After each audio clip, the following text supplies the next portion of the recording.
옛 왕국에 새 공주가 살았습니다. 막내 푸시케는 사람들이 아프로디테가 인간으로 내려왔다고 말할 만큼 아름다웠습니다.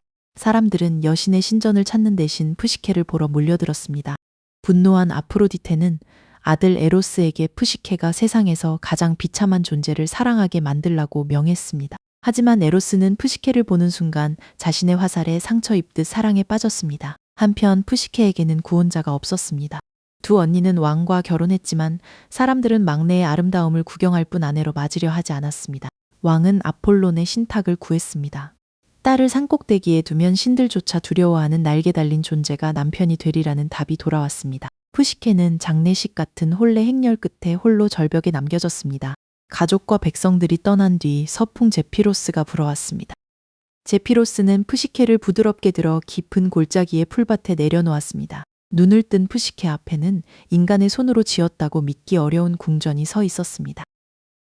궁전에는 주인이 보이지 않았지만 목소리뿐인 시종들이 푸시케를 돌보았습니다. 음식이 저절로 차려지고 보이지 않는 악사들의 음악이 흘렀습니다. 밤이 되자 남편이 찾아왔습니다. 그는 다정했고 푸시케를 아꼈지만 해가 뜨기 전에 떠났습니다. 단 하나의 약속도 요구했습니다. 자신의 얼굴을 보려고 해서는 안 된다는 것이었습니다. 푸시케는 한동안 약속을 지켰습니다. 그러나 외로움을 견디지 못해 언니들을 만나게 해달라고 부탁했습니다. 남편은 언니들이 위험을 가져올 것이라 경고했지만 결국 허락했습니다.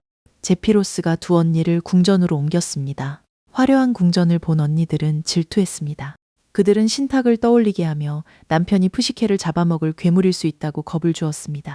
지금은 다정하게 굴어도 뱃속에 아이가 자라면 본색을 드러낼 것이라고 말했습니다. 푸시케는 흔들렸습니다. 그날 밤 침대 곁에 등불과 칼을 숨겼습니다. 남편이 잠들자 푸시케는 등불을 밝혔습니다. 침대에 누운 이는 괴물이 아니었습니다. 사랑의 신 에로스였습니다. 어깨에는 날개가 접혀 있었고 곁에는 활과 화살이 놓여 있었습니다. 푸시케는 놀라 화살을 만지다 손가락을 찔렸습니다. 그 순간 남편을 향한 사랑은 더 깊어졌습니다. 하지만 기울어진 등잔에서 뜨거운 기름 한 방울이 에로스의 어깨에 떨어졌습니다. 잠에서 깬 에로스는 믿음이 사라진 곳에는 사랑도 머물 수 없다며 날아가 버렸습니다. 푸시케가 그의 다리를 붙잡았지만 오래 버티지 못하고 땅으로 떨어졌습니다. 궁전도 함께 사라졌습니다. 푸시케는 잃어버린 남편을 찾아 세상을 떠돌았습니다. 에로스는 화상 때문에 어머니의 집에 숨어 있었습니다. 아프로디테는 아들이 자신의 명령을 어기고 푸시케를 숨겼다는 사실을 알았습니다. 여신은 두 사람 모두에게 분노했고 푸시케를 찾아오라고 신들에게 명했습니다.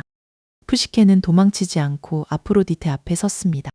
여신은 보리와 밀, 콩과 렌틸, 양귀비씨가 뒤섞인 거대한 더미를 해질 때까지 종류별로 나누라고 했습니다.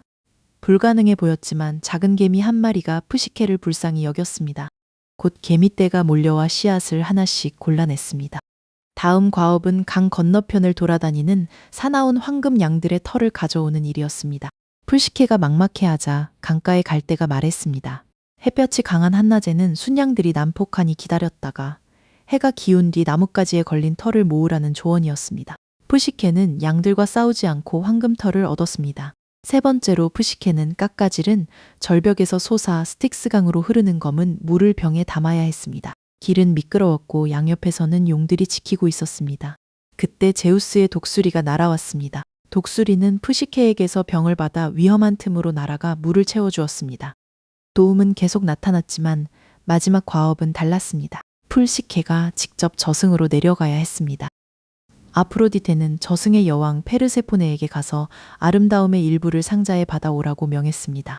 절망한 푸시케는 높은 탑에 올라 몸을 던지려 했습니다. 그러자 탑이 말을 걸어 안전하게 저승을 다녀올 방법을 알려주었습니다. 푸시케는 뱃사공 카론에게 줄 동전 2잎과 케르베로스를 달랠 보리빵을 준비했습니다. 저승길에서 도움을 청하는 이들이 나타나도 멈추지 말아야 했습니다. 자비로운 행동처럼 보여도 아프로디테가 놓은 함정일 수 있었습니다.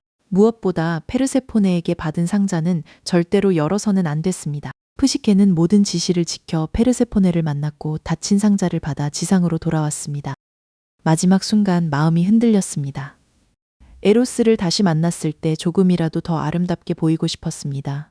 푸시케가 뚜껑을 열자 안에서 나온 것은 아름다움이 아니라 저승의 깊은 잠이었습니다. 푸시케는 길 위에 쓰러졌습니다. 상처가 나은 에로스는 창문을 빠져나와 푸시케에게 날아갔습니다. 그는 푸시케의 몸에서 잠을 거두어 다시 상자에 담았습니다. 푸시케를 깨운 뒤에는 마지막 과업을 마치라고 격려했습니다. 자신은 제우스에게 날아가 두 사람의 결합을 인정해 달라고 청했습니다. 제우스는 신들을 불러 에로스와 푸시케의 혼인을 선포했습니다. 헤르메스는 푸시케를 올림포스로 데려왔습니다. 제우스는 그녀에게 신들의 음료를 주어 불멸의 존재로 만들었습니다. 이제 아프로디테도 인간 며느리 때문에 자신의 명예가 흔들릴까 걱정할 이유가 없었습니다. 여신은 결혼을 받아들였습니다. 두 사람 사이에서는 볼룹타스, 곧 즐거움이라는 딸이 태어났습니다. 푸시케라는 이름은 그리스어로 영혼과 나비를 함께 뜻합니다. 그래서 이 이야기는 사랑을 얻은 인간의 모험인 동시에 시련을 거쳐 신들의 자리에 오른 영혼의 이야기로도 읽혀왔습니다. 푸시케는 남편의 얼굴을 확인한 대가로 모든 것을 잃었습니다. 처음에는 언니들의 말에 휘둘렸지만 잃어버린 사랑을 되찾는 길에서는 스스로 선택하고 끝까지 걸었습니다.